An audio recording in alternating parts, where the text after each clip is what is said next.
காசிக்கு செல்ல முடியவில்லையா? இந்த கோவிலுக்கு சென்றால் காசிக்கு சென்ற பலன் கிடைக்கும். காசிக்கு சென்றால் பாவங்கள் தோலையும். காசிக்கு சென்று கங்கையில் நீராடி விஸ்வநாதரை தரிசனம் செய்தால் பிறப்பு இறப்பு இல்லா நிலையான முக்தி கிடைக்கும் என்பது நம்பிக்கை. இதனால் முதியவர்கள் பலர் காசியில் உயிர் துறக்க வேண்டும் என விரும்புவார்கள். ஆனால் அனைவராலும் காசிக்கு செல்ல முடிவதில்லை.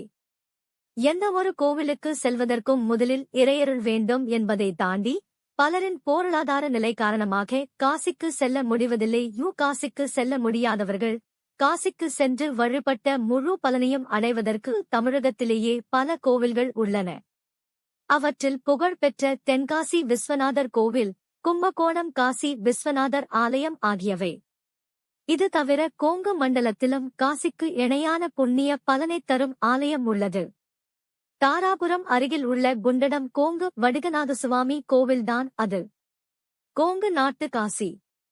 காசி இருந்தால் காசிக்கு செல்லுங்கள், காசு இல்லாவிட்டால் குண்டடத்துக்கு வாருங்கள் என திருமுருக கிருபானந்த வாரியார் கூறியுள்ளார். அப்படி காசிக்கு சென்ற பலனை தரக்கூடிய கோவில்தான் குண்டடம் கால பைவரர் கோவில். இங்கு அருள் புரியும் கால பைரவ வடுகநாதர் காசியிலிருந்து வந்தவர்கள் என சொல்லப்படுகிறது. இதை கோங்கு நாட்டு காசி என்றும் பக்தர்கள் புகழ்கின்றனர். கோவைக்கு அருகில் அமைந்துள்ளது ஸ்ரீ கோங்கு வடுகநாதர் ஆலயம். இந்த கோவிலில் தேய்பிறை அஷ்டமி நாளில் கால பைரவருக்கு அபிஷேகம் ஆராதனைகள் சிறப்பாக செய்யப்படுகிறது.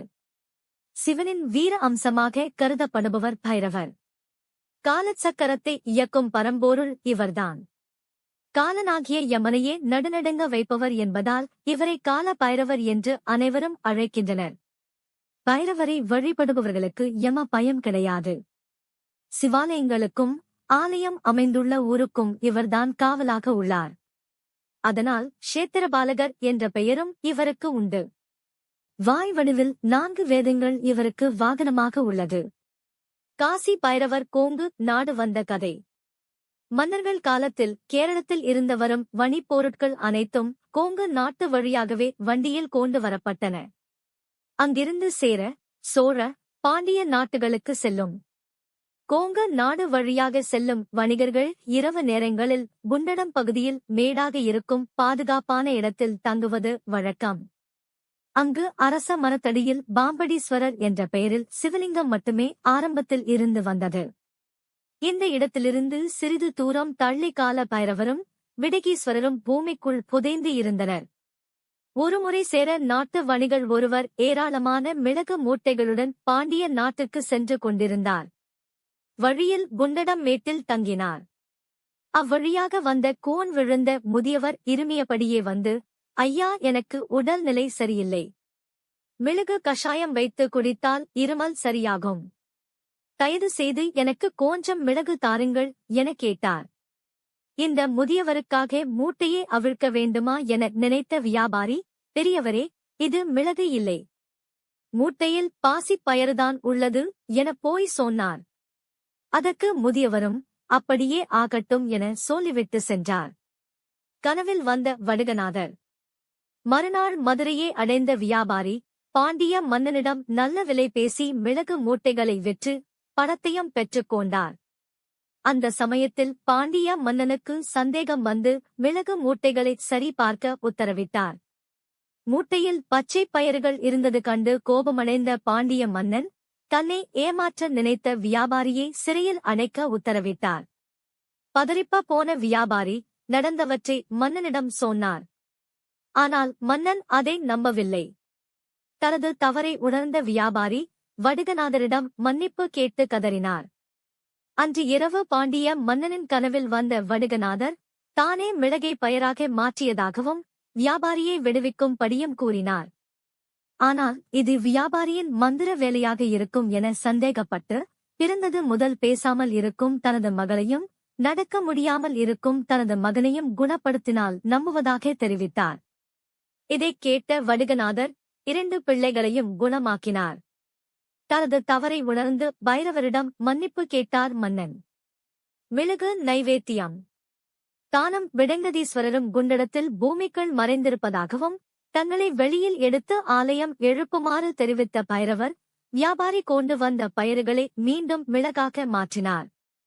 அதிலிருந்து சிறிது மிளகை எடுத்து வந்து குண்டடத்தில் இருக்கும் தனக்கு பாலாபிஷேகம் செய்து மிளகு சாத்தி வழிபடும்படியும், அப்படி வழிபடுபவருக்குதான் அனைத்து விதமான நலன்களையும் வழங்குவதாகவும் கூறி மறைந்தார். அதேபோல் மிளகாக மாறிய பயிர்களை எடுத்துக்கொண்டு குண்டடம் சென்ற மன்னன் பைரவர் கூறிய இடத்தில் தோண்ட விடங்க முனிவர் அமைந்த சிறிய ஆலயம் கிடைத்தது. கோங்கு பைரவரும் விடங்கீஸ்வரரும் வெளியில் எடுக்கப்பட்டு 8 பிரகாரங்கள் 8 தெப்பக் குளங்கள் இருக்கும் மிகப்பெரிய கோவிலை கட்டினார். பைரவருக்கு பாலபிஷேகம் செய்து மிளகு நைவேத்தியமும் படைத்தார். தற்போதும் இந்த தல பைரவருக்கு யார் மிளகு சாற்றி வழிபட்டாலும் அவர்கள் அனைத்து நலன்களையும் பெறுவார்கள். விடங்க முனிவர் வழிபட்ட லிங்கம். இந்த தலத்தில் தவம் செய்த விடங்க முனிவர் தன்னுடைய தவத்திற்கு இடையூறு செய்த அசுரனிடம் இருந்து காக்க வேண்டும் என காசி விஸ்வாதரையும் விசாலாட்சி அன்னையையும் வேண்டினார். விடங்க முனிவரின் வேண்டுதலை ஏற்ற காசி விஸ்வநாதர் பைரவரை காவலாக அனுப்பினார். அசுரனை அழித்ததுடன் வேறு யாரும் தவத்திற்கு இடையூறு செய்யாமல் காப்பதற்காக இங்குள்ள இலந்தை மரத்தடியில் காவலாக அமர்ந்தார். விடங்க முனிவர் வழிபட்ட ஈசன் என்பதால் இத்தல இறைவனுக்கு விடங்கீஸ்வரர் என்ற பெயர் உண்டாயிற்று. காசிக்கு செல்ல முடியாதவர்கள் இங்கு வந்து வழிபட்டாலே காசிக்கு சென்ற முழு பலனும் கிடைக்கும் என தல புராணம் சொல்கிறது. காசியில் இருந்து கோங்கு நாட்டுக்கு வந்ததால் இங்குள்ள பைரவருக்கு கோங்கு வடுகநாதர் என்று பெயர். அசுரனை கொன்ற இடம் என்பதை நாளடைவில் குண்டடம் என்று மாறியது.